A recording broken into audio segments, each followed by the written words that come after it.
Computer. Let's hear it. 3, 2, 1, go. Hello. Ignacy Portal Games. And this is Stephen Bonacore, the Podfather of Gaming. You are listening to episode 176, and we're recording this on December 18th, so close to Christmas, 2020. Board Games Insider is a proud member of the Dice Tower Network. And as this podcast is dropping just days before Christmas, I would like to wish Tom Vassell a very Merry Christmas.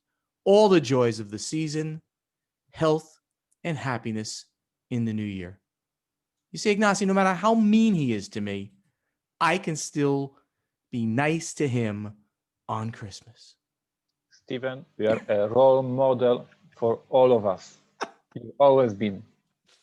I don't know about that, but how you doing, buddy? Good to see you again, as always.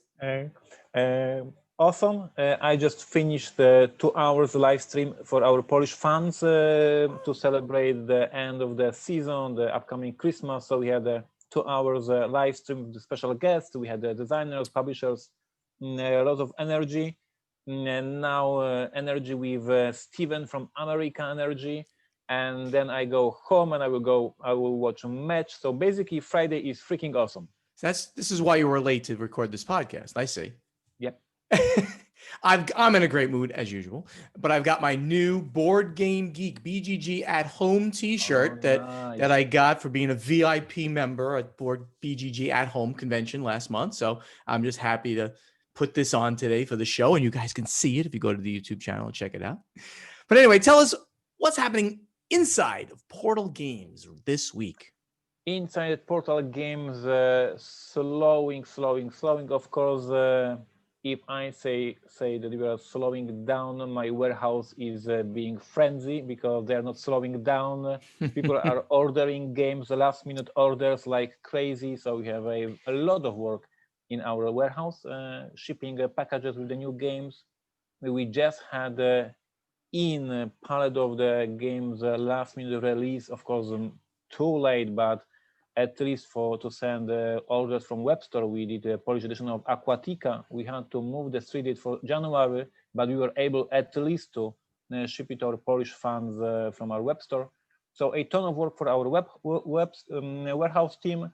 The rest of the team is slowly taking days off, taking vacation time, and getting this family time. And the rest time, I always say to them, we are now at the end of the year. We don't need to do anything. It's end of the year. Gather energy for the next year, for January, for February, etc. In January, I already announced that PortalCon, Virtual Con, January 23rd. Big event for us. We'll announce new games, new releases, new Very products. Cool. So now slowing down. Most of my team took a week off next week. So nice time. That is great. Any other news? Samples? Nothing? No? Okay, that's okay. I'm in a very chilled down mode. He's chill. He's all chill. Playtesting products, but I cannot share the news because we'll announce them in January, so I cannot share my playtesting sessions. I can show for all of you who watch on YouTube. I can show to the camera the gifts that we received. So we are receiving a ton of gifts for our fans, cakes and cookies. But they're really special cookies. And I have a ton of cookies received this week for our fans, which is cute, nice, and warm. That they remember about us, that they appreciate our work, they appreciate that we are so open to our fans, that in this holiday season, they go to the post and send cookies to the offices of the publisher. This is like insanely nice and kind. So for the whole week, we were receiving packages with cookies. And it's crazy, but I absolutely love it. Any fans of the show or me who wants to send beer and wine, or cookies, but beer and wine, they can please send those well. My address is on all the boxes. It used to be on all the boxes. How's your week? So before we move on, I just found out something really weird and interesting about Cyberpunk 2077. Yep. Right? Um, have you heard about this thing called video clipping that has to do with when you like hit against a wall, your character hits a wall, and like it might like show like what's under your clothes. Have you heard about No, this? no. You haven't heard about this? Um, this I can't even tell you about this on the Dice Tower Network. How adult the content is of some of the stuff in the Cyberpunk video game. I'm just going to tell our fans out there that if you're an adult and you're over the age of 18 and you're listening, I believe it's just like video clipping Cyberpunk. You'll see some very interesting videos about what could happen if certain things happen in the game. That's all. I'm going to leave it at that. I couldn't believe it. On our happy hour last night, somebody brought this up, happy hour with the Podfather, Yep. and they showed some videos. Yeah, this is why we specifically have a, you must be 18 at least to watch the happy hour videos because of, wow. That's all I'm going to say. Go check it out if you want to see some adult content. Over here at the Podfather of Gaming, I'm going to again bring up about how cool it would be if you did consider doing or bought an escape room package for your family and friends that are socially distanced and far away from you. EscapeRoomAdventures.com with the discount code to give you 20% off Podfather Holiday. You can buy a gift certificate like that at 20% off. You can book the room if you're ready to book it. You can do this for the holidays. You can do this at team building at work. I've had so many inquiries about like companies now wanting to come and do like, 100-person team building events. We'll give you white glove service if you do that. Not really. I'll come out, reach out to me, and I'll make sure that the managing partner takes care of you directly. A great way for you to celebrate the holidays with your company, or especially with family and friends where you're distanced from. EscapeRoomAdventures.com. Use discount code Podfather Holiday to get 20% off. I think you will enjoy yourself. I'm going to give those shout outs again to my two friends who sent me some really cool things over the just before the holidays. Eric Arneson, he's got a book, How to Host a Game Night. You can get this on Amazon. Really cool, short read. And it's, we're going to be hosting game nights again in person. I know it. COVID, it's going to be over soon. We're going to be doing this. Check out his book, available at Amazon.com. And this little mini game from the Grand Gamers Guild, Mark Spector, president, awesome guy. He sent this to me. I can't wait to break this out. I think this is going to be one of our Christmas things that I do with Paula. It's a mini escape room, a 60-minute mystery for one or more elves of any age, it says on there. So you can do the Kringle Caper, and you can go over to his website, Grand Gamers Guild, and you can purchase this. And he ships out the next day. So even when you hear this next week, Christmas week, he'll ship it out to you immediately to have it. Those are my little shout outs. Yes, I too will be trying to relax a little bit during the holidays, Ignacy.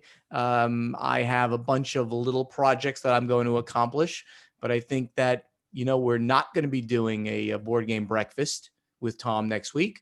And you and I will announce something at the end of the show. So, it's a good time of the year to just take that step back, right? And try to like recharge the batteries, relax a little bit, spend some time with the family, either together or do it a little bit separated, but make that contact with them over the holidays, because that's what it's all about. That's it. One other thing I wanted to mention is that I participated this week in the Dice Tower Winter Spectacular. Yep. I was there for the opening ceremonies and the closing ceremonies, just to have some fun with the gang. They did a great job. I caught a little bit of it. Tom and the entire gang, fantastic job. They did like 35 hours of video content, all streaming live, some contributor stuff that was recorded as well, of course. But it's your favorite games being played. It's top 10 lists. So go check that out over the Dice Tower YouTube channel. Look for the Winter Spectacular videos. I think you'll have a great time watching it. That's it for now. Let's get straight over to the event deck. So first thing is a kind of an interesting thing. It's an article that was posted on Board Game Geek, and it was called, "Should a board game designer be paid by the hour?" This article was this post was done through Eric Martin, who's the board game news guy, but it was originally written by Christian LeMay, who's the president of the Canadian company Scorpion Mask. And he discussed very openly what the costs associated with doing games are for his company. And he basically estimated that Scorpion Mask has a $400,000 fixed operating costs, Canadian dollars, this all is, and that he, does, and so that would be allocated over the year, and he does like 4 games a year. So he came out with about $122,000.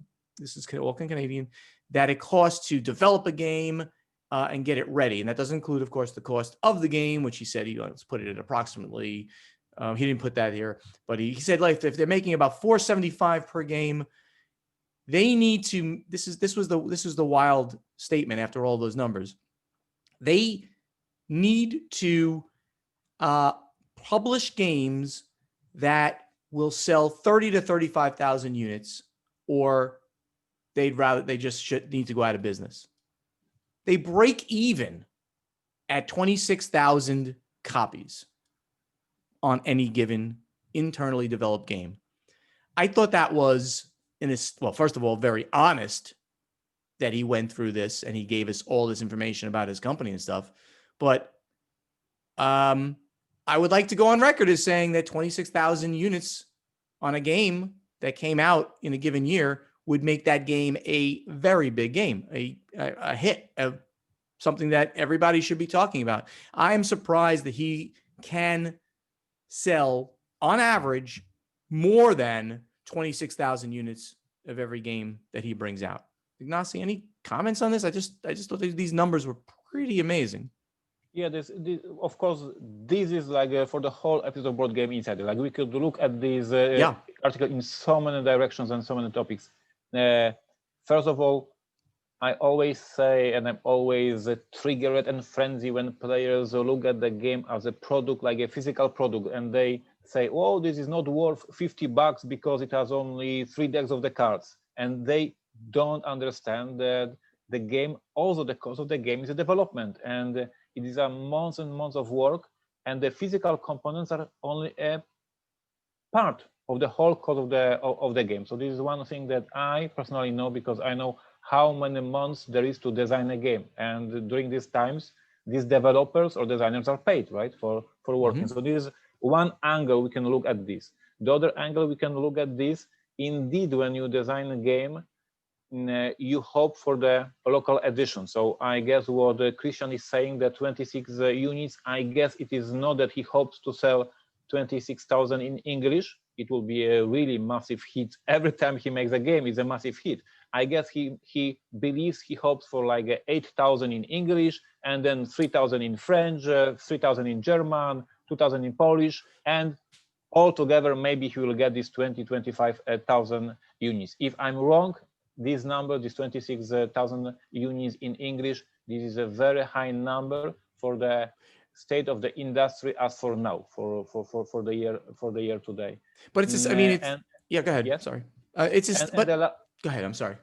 And the last thing is, of course, it is a different business model for the companies like Stronghold Games was. You were importing games to America, and you were having so much a lower cost of developing because you were just doing the translation in English, and you were able to put it on the market. For him, this months of developing, yes, then he needs to sell out this game to different countries. Otherwise, it makes no sense. In many interviews for the previous 2 or 3 years, I was saying that designing these new detective games is a tremendous number of work, and I'm so grateful that the game is popular enough that it is economically makes sense, that I can do it because I sell so many copies of these detective games that I can afford working on the game for the 8 months, and it makes me so happy and so proud and fulfilled. His numbers are astonishing. They really were, because while you're saying, 10,000 English and 5,000 French. First of all, it's a French Canadian company, so his games are at least, I believe, at least they're in English and French. He's not talking about licensing costs, licensing games out to Poland or Germany. He's not, at least I can't say, because he's not, because obviously when you license a game, you're going to make less per unit, right? Right. If I license a game out to a German partner, I'm going to license it for a fee that they're going to pay me, but then they're going to take care of all the costs and everything else. So he's not talking about that. He's talking about he's making, he has to make 26,000 units just to break even. And he looks to get games that will sell at least 30 to 35,000, because you don't want to break even. You got to make money. And so all of those are the full profit games. I think I might have to reach out to him. Maybe I need some investigative reporting here and reach out. I was like, is these really numbers, these possible? What games, it may be hotel, what games do you actually have done that have sold in excess of this in any given, let's say, 2-year period? Because you need to get, those numbers have to come back. They don't have to come back in the first year to make every dime back and make profit, but you better get it within about 2 years, or else you're really just spending a lot of money without bringing enough money back in. It was a great article. Then he goes into the reason the article talked about designers getting paid by the hour, because he goes into if a designer was paid X, he would be making X amount of hours based on how much time it goes in. So that's why the article was called, "Should Board Game Designers Be Paid by the Hour?" I highly recommend checking this out, but don't use it as gospel, because if these numbers are true, this is an outlier to me. The Scorpion Mask would be an outlier in the number in their fixed cost, which is a lot, and then the number of games they need to sell annually just to break even. But it's a very, very interesting read. Next one is Eric Lang, our good buddy. Is he designing the next Exploding Kittens, Ignacy?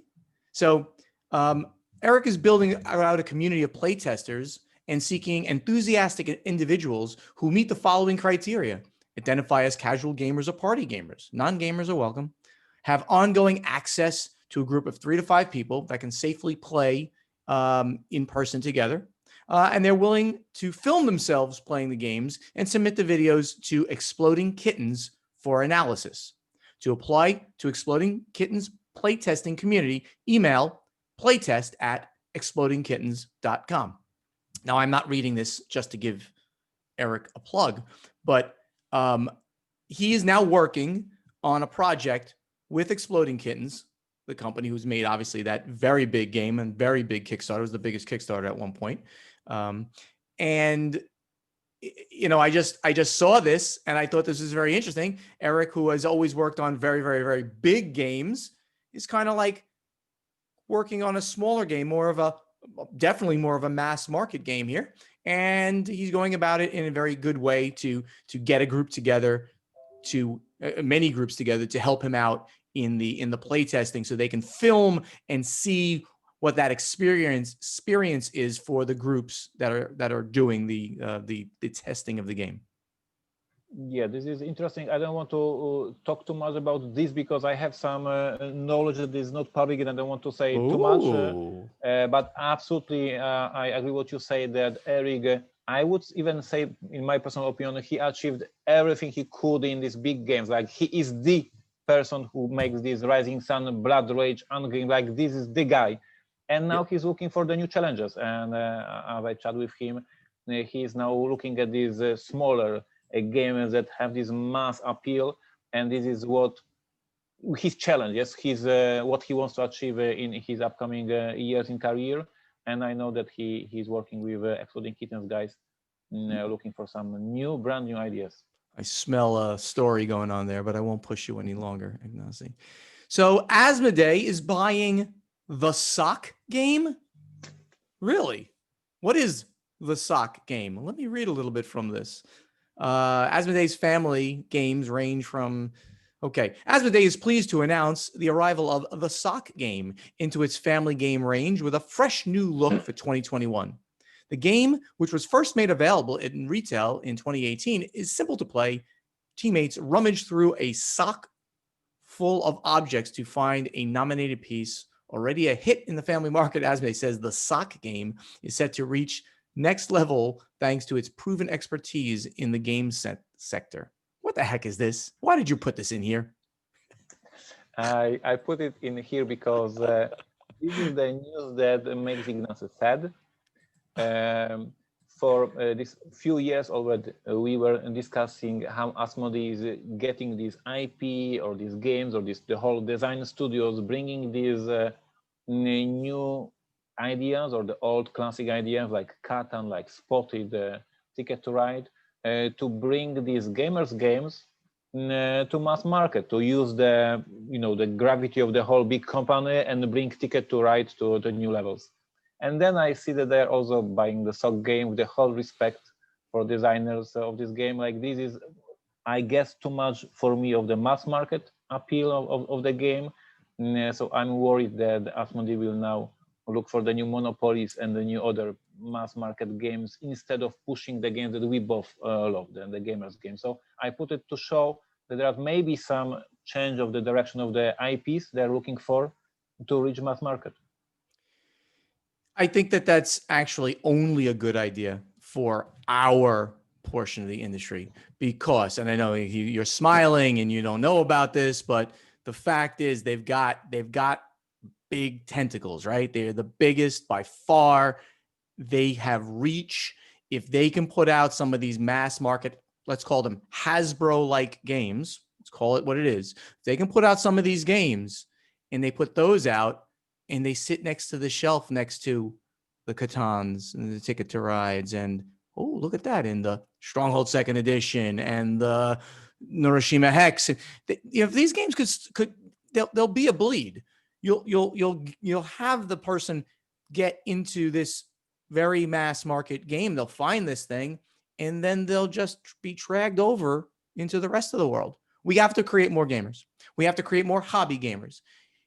This is definitely a possible way that will happen. So I have no problem with them doing that. Obviously, as long as they keep, doing all the games that we like too, which they certainly are going to continue with their other studios. But this is a good thing. This is a good direction. Sorry that you're upset, Ignacy, but I think this is a good thing. Of course, my positive spin and your Slavic spin. So, Ignacy, this has got to be the best news that we've heard, all week, without a doubt. Gen Con, is it planning to return to normal for 2021? So Gen Con pushes back the badge registration and the event submission. Organizers maintain hopes of hosting Gen Con 2021 as a live event. And this was just announced 2 days ago.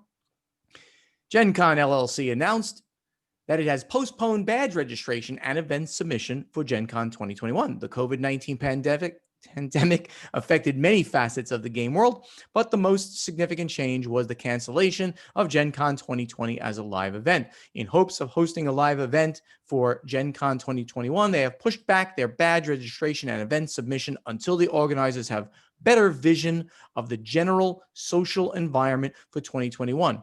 There are several factors in play as to whether or not the August 5th to 8th, 2021 convention dates are feasible, which include local and national safety and travel guidelines, health data, resource availability, and the organizers being cautious. Gen Con organizers will announce the new dates for badge registration and event submission as soon as they become available over the course of the next couple of months. And everybody, I guess, got an email from them, right? I mean, I think it was not only organizers, but I think it was like people who just get their regular badges every year. I've got an email from them this week, and it was simple. It was we're postponing the entire process, but it certainly leaves open the ability for them to run this convention. Nasi, any other comments?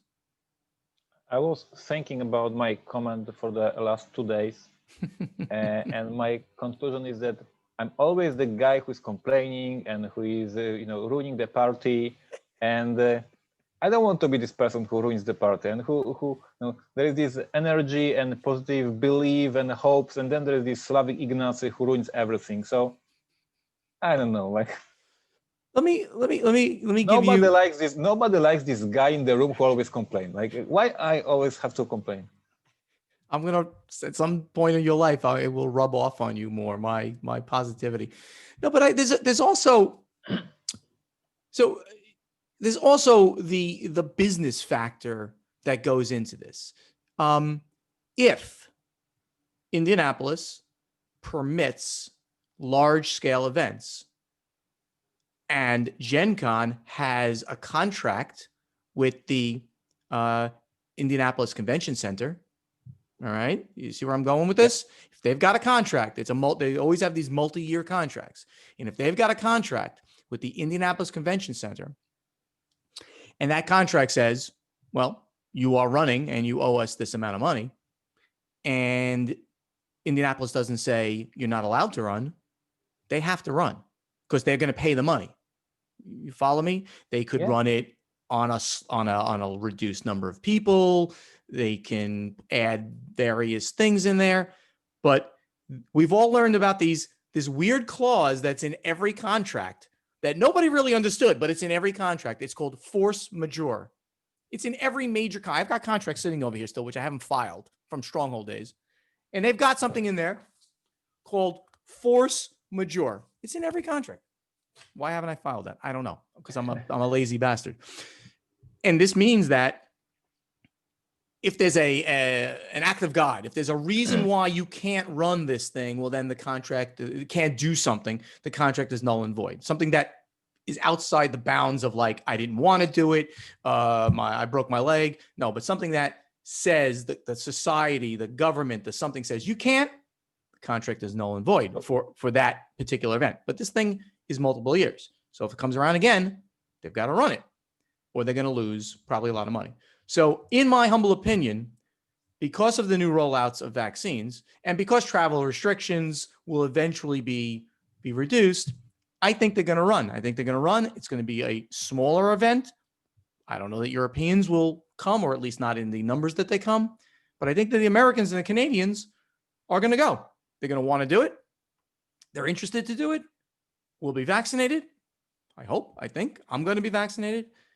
So I think that Gen Con is going to happen. That is, if I have to make a prediction, and we're going to make predictions very soon in an upcoming episode, I think that Gen Con is going to run this year. Would you like to be Slavic or would you like to be American positive? Most Americans aren't positive. Would you want to be positive or negative? Go ahead. I would go with the idea that Gen Con has to announce they are going to run, and they are praying to not have to do it. Because of the situation. So like they are going the procedure, announcing they are going to run. They are pretending to prepare, and they are hoping that Indianapolis will say, no, guys, are you crazy? Impossible. This is what I believe. I don't believe that there will be another vaccine in time for August. Of course, we don't want in this podcast go into the politics and discuss all these things. Correct. But as we all read the news, as we all need how many vaccines there is bought at this point for the America from Pfizer and for the other company, there is not enough vaccines basically in time. So reading the news, reading the media, I believe that it is impossible to have people vaccinated in the enough numbers before beginning of summer. So I do believe that it is only Gen Con pretending that they are going to run the show only because of the contract obligations. I disagree.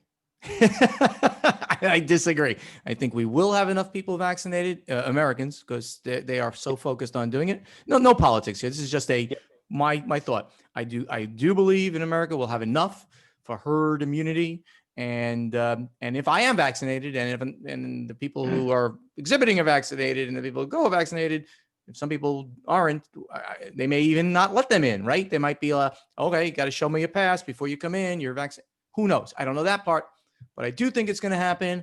I think Gen Con would like to happen. They make a crap ton of money every year on this. So let's see. I mean, that's just a prediction, and Gen Con at least is posting potential for it to happen this year. Going to be interesting. What an interesting year this is going to be. Let us move on to strategy and tactics. All right. Let's talk to Malt Brigg, who's at Malta Brigg. I started listening in October 2017 or thereabouts, and it is one of the few podcasts I make sure I hear every episode of. Thank you. Thank you so much, Malta. He's got several questions. Oh, I don't know about this, Malta. First time you're asking, and now you're asking me 4, 5. Oh my goodness. All right. Number one, what is the origin of your feud with Tom Vassell? The inside jokes that it creates are hilarious, but I'm curious what it actually is all about and how long it's been going on. Well, we have answered this question in the past, and it is best answered if you go and read Ignacy's book, Games That Tell Stories. Is it the first one? Number First one? Yep. Where I put one of the articles in there, and it tells all about this story, and it's Tom and I we love each other, but we're like two like big gorillas who are looking for dominance in the room, pounding our chests and things like that. That's the general thing. But go read Ignacy's book. It's a fantastic read in general, and you'll hear the story about Tom Vassell and I and why I love Tom Vassell. Number two, how did each of you get into gaming, tabletop gaming specifically? What made you decide to take the plunge and leap into being a part of the board gaming to the point you started your own companies? Ignacy, why don't you go? I've been talking. In 90s, the Polish magazine about role-playing games became a thing. It was released for the first time in 1993. Somehow I learned about this. It is time far before internet, but somehow I learned about this magazine. I bought this magazine. The funny story, for the first 7 issues, and it was bi-monthly magazine. So for more than a year, I read every issue of this magazine, understanding nothing. I had no clue what I'm reading about, but it was fascinating. I wanted to play these role-playing games, but I had no clue how to do this. And in the issue number 7, the people who were running this magazine figured out that most of the readers have no clue what they are reading, because there was no role-playing game published in Poland. So there was a magazine about role-playing games without any games published in Poland. And they decided it was ridiculous. And in the issue number 7, they published the micro role-playing game inside the magazine. Cool. And then the Polish young people for the first time played role-playing games, and they understood what they were reading for the past year. That's great. And that's how I became this generation of the young people in Poland who played role-playing games. I became a huge fan. And then in the college, I was looking for a work. I was looking for a job, as every student in the world. And I figured out I don't want to work at McDonald's. I want to be creative. I wrote a couple of articles about role-playing games, sent to this magazine. They published me. They paid me money. I said, that's cool. And then how I started. First, I was a writer for this magazine. Then I started my own company and started publishing my own magazine. So a long process, all the steps from becoming a fan, becoming hardcore fan, becoming a writer, and then founding a company. Lots of small steps. And for me, I've actually addressed this on many other people's podcasts. They've always asked me this exact question. How did you get into gaming? Have you always been a gamer? And the answer is yes, I've always been a gamer. I grew up with all the mass market games, played Monopoly and Parcheesi and chess. And as you get older, and then as time went on, continued with slightly more adult games, but still like mass market-y kind of things that we could find, Dungeon and things like that. And in the 80s, computers, were starting to get into people's households toward the end of the 80s and early 90s. And then I got into like the small computer games that were on there. In the mid 90s, Magic the Gathering came. And then I was a huge player of Vampire the Eternal Struggle, which was Jihad at first. It was called the card game, which is Richard Garfield's second CCG, which obviously didn't do as well as Magic the Gathering, but is still being played and is still now coming back in print. And I actually helped resurrect that game for like the New Jersey community, where I was one of the princes of the area, so helping to create a community around that. And then there was, at that same time, their board games just started rising. The rise of the Euro games, and companies are bringing them over. And Rio Grande doing an amazing job. I started playing those games in Puerto Rico. And then I realized that at around that time and into the 2000s, I realized that board gaming was the thing I liked, because it brought a group together to play and to compete around the table and to hang out and enjoy each other's companies. And I started looking at the games that were coming over and the companies that were doing it. And besides Rio Grande, which seemed to have their act together, a lot of small companies that didn't know what they were doing. And I thought that I could bring my game sense and my business sense to bear and to jump into it. So then in 2009, I started Stronghold Games, and the rest of it, the history that you guys know. So that was it. Number 3, what other gaming related content do you consume? Are there other podcasts you subscribe to and listen to regularly, or video or streaming organizations you follow or are fans of? Ignacy? I listen Rolling Dice and Taking Names. This is by far my favorite podcast. I also listen to Blue Pig and Pig Peg. Amazing. Quite a long, 2 hours. Why so long? But lots of fun jokes. So I love this podcast as well. And of course on YouTube, I'm subscriber for Watch It Play, the Dice Tower, etc. Basically, yes, role-playing board games is my hobby, my passion. So I consume both blogs, vlogs, and podcasts. Yes, this is how I love it. Back in the day when I had a long commute from central New Jersey into Manhattan, I was listening to all the major podcasts. So yeah, Blue Peg, Ping Peg, Dice Tower, Secret Cabal, of course, my good buddies who I sponsored for years and years and years. On board games, all of all of the podcasts I used to listen to. I don't listen to audio podcasts anymore, sadly, because of just not having that commute and doing other things. So on video though, now I still, as you said, watch. I subscribe to Watch Play. Dice Tower. Tom's always doing interesting things, and the contributors are, and of course I contribute now with Board Game Breakfast. So that's really my basic place to get my other content for game related information. Number 4, what advice would you give to someone who's bogged down with work and family life, but has a creative streak, someone who has ideas for games and can draft a rough plan or outline of them, but does not have the time or is not able to take time to dedicate themselves to the design process? Do you accept ideas for more competent and experienced in-house designers to develop? Or do you know any companies that do? How complete should a game be to submit it to you? So Ignacy, I think that he's asking about just if he has an idea, he wants to throw it over the fence. That's not something that we do, right? That's simply something that we can't really get behind. It has to be a real designed game before we can take it in-house. You agree? I don't want to be Slavic, but yes, this is one of the first sentences I use when I do seminars and workshops for young designers. And the sentence is brutal, and it says, everybody has ideas.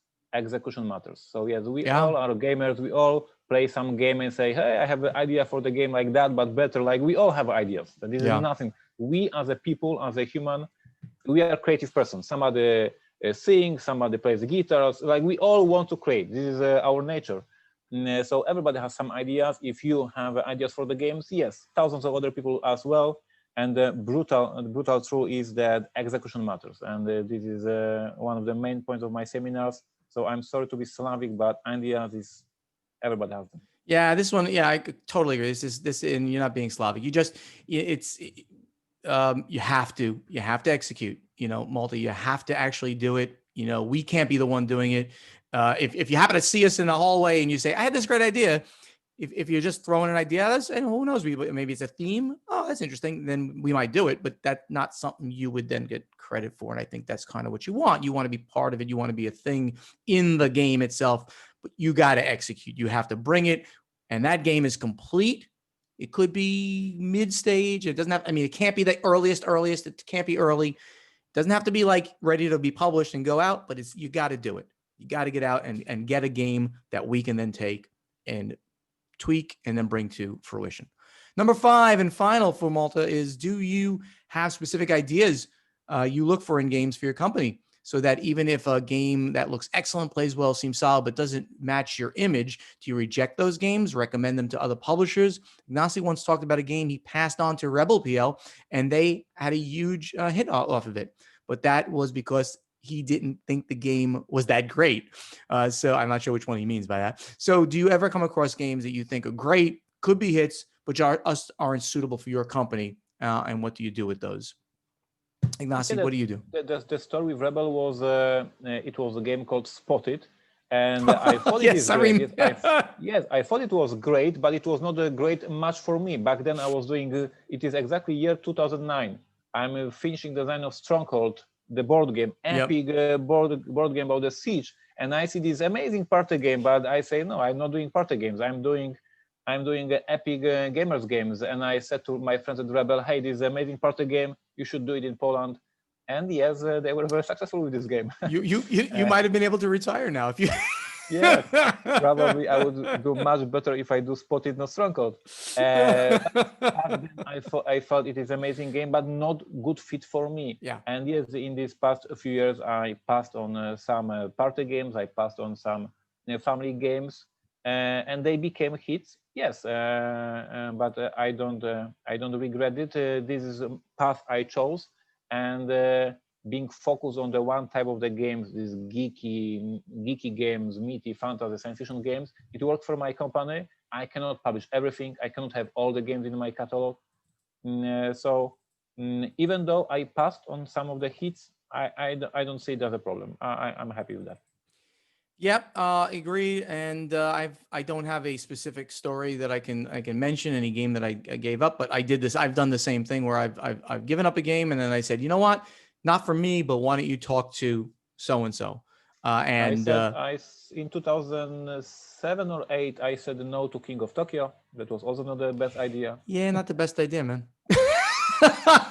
You've got some great bad stories. We did for my Polish fans on Polish YouTube. I did once a special episode of my vlog that was top 10 games I had on my desk and said no and refused. And this is quite an epic list. For example, we get samples from Jamie Stegmaier, Viticulture, Euphoria, and these times, but I thought these are the dry Euro games. So I said, Jimmy, I respect you, but these are too dry for my catalog. Next year he did Sight. So, but he didn't offer you that one, so you can't. Yeah, it's interesting. I mean, you could have killed it with those things, but hey, it's you win some, you lose some. You've done phenomenal, so I don't think there's no regrets, right? Try to have no regrets in life. We move on. All right, that's enough for this week. Let's get down to our play testing segment. All right, so Ignacy, this week is my question to you, and it's: did you buy a Christmas gift for yourself? Maybe like you don't trust your spouse. Did you? Yes and no. So I have this tradition that I love. Just before Christmas, I trade games with my fellow publishers in Poland here. So I send them some few new releases from Portal, and they send me few releases from their publishing houses. So each year I have like my own stack of my own presents and gifts under my Christmas tree, and this is like a huge stack of games sent to me. I take care of games at my home, and I always have something nice and cute for my wife. But for the games, I take care of that. And each year I have about 10 or 20 games from my friends' publishers. So yes, I care for that. Okay, there you go. So for me, I did not buy myself a Christmas gift, but what I end up doing sometimes, often, sort of, is that I tell Paula, I want this. So just go out and go buy that. And this year, I did it even a little bit bigger than that. I basically just bought something and I handed it to her, and it arrived at the house. I said, "Here you go. I know you bought me a couple. You might have bought me something, or a little thing, because she had been like having a home what she's going to get me. I'm like, here, you're going to give me this." And it was as some people know who've been listening to like my happy hour and stuff like that, I've gotten into wines this year, really good wine. Still into beer, don't worry. So from when I go to Essen, you want to bring me beer or conventions, you can still bring me beer. So I got into really fine wines this year. So I had Paula buy me, or I bought for her to give to me, this thing called a Coravin. And that's a device that when you open up a really expensive bottle of wine and you don't want to finish it all in one sitting, which you don't normally, you might anyway, but say it's very expensive and you're going to have a little bit, then you want to share a little bit later or something. You can use this thing and you put it on the bottle and it injects into the bottle argon gas. Do you know what argon is? Argon is one Yes. of those things on the periodic table on the right side, the noble gases that can't react with anything. So it purges the oxygen out of the bottle, adds argon so that nothing can happen to the wine. And you can leave it in that condition for basically forever. Normally you leave it there until you want to have a little bit of a sip again or a glass again, or whatever the case may be. So she's giving that to me for Christmas. So I can't wait. Then I'm going to open up a really expensive bottle of wine and just have a little bit of it and a little bit more and a little bit more. That's a very smart device. It's a really, really cool device. Normally wine doesn't last for more than one day in this house, but occasionally, it might. And that's a nice device to have. So anyway, everybody out there, we now ask you, did you buy a Christmas gift for yourself or Hanukkah or holiday, whatever you want to call it? Maybe you don't trust your spouse or your significant other, or you don't have one. So did you go get yourself a gift? Ignacy right now is creating a thread. I can see him typing on Board Game Geek, where we ask you this question. Please go to our guild on BGG and find our playtesting thread for this question and post your answer to it right there. And now it's the final scoring. Everybody out there, thank you so much for listening. Help us spread the word about this podcast by telling your friends to download Board Games Insider wherever they like to get their podcasts. To ask us questions for strategy and tactics, you must post them in the correct thread in our guild on Board Game Geek. To answer our question to you from our play testing segment, you also go to our guild on Board Game Geek and look for the thread with this episode's question. Board Games Insider has a Facebook page, so please like us on Facebook. Also on Facebook, please like Ignacy's page and Steven's page, which is /Portal Publishing and /Podfather Gaming. Our websites are portalgames.pl, portalgamesus.com, and podfathergaming.com. Please go there, sign up for our newsletters, and get up-to-the-minute info on what's happening at Portal Games and with the Podfather. On social media, you can speak directly to Ignacy and Steven. Twitter, it's at Portal Games US and at Podfather Gaming. Same on Instagram. And on YouTube, the channel names are Portal Games Movies, Portal Games Gameplays, and the Podfather of Gaming. I hope to see you at Gen Con this year because I'm positive about it. And Board Games Insider was professionally edited by Matthew Jude from This Game is Broken podcast. If you'd like him to edit your podcast, please contact him on Twitter or email at thisgameisbrokenpodcast@gmail.com. Ignacy, special news of the week. We do have something. It's kind of sad news, but it's not because we kind of talked about it. We all deserve a little bit of a break, don't we, during the holidays? We do. Yes, but I want you to bring this news so I'm not always Slavic. So we're gonna be taking a break, guys. It's all it's gonna be. A couple of week break. We will not post another episode. It looks like it would be January 13th, 2021. So it'll be a 2-week break where you won't hear from us. Don't worry. We're still doing the podcast. We'll come back with a great post-holiday episode. And of course, the predictions episode we'll be doing sometime during January, hopefully. Yeah, no, we'll do it during January. I guarantee it. Yep. I'll make Ignacy do the work. He was the one late. No, I was late last year. I don't have to work anymore, right? So we'll see you. Have a wonderful holiday season, everybody. Whether you're a believer, whether you simply want to enjoy your holiday or enjoy the time of the winter or just chill out, have a good time doing it. We love you out there. Take care. Absolutely. Happy holiday. Thank you for being with us this year.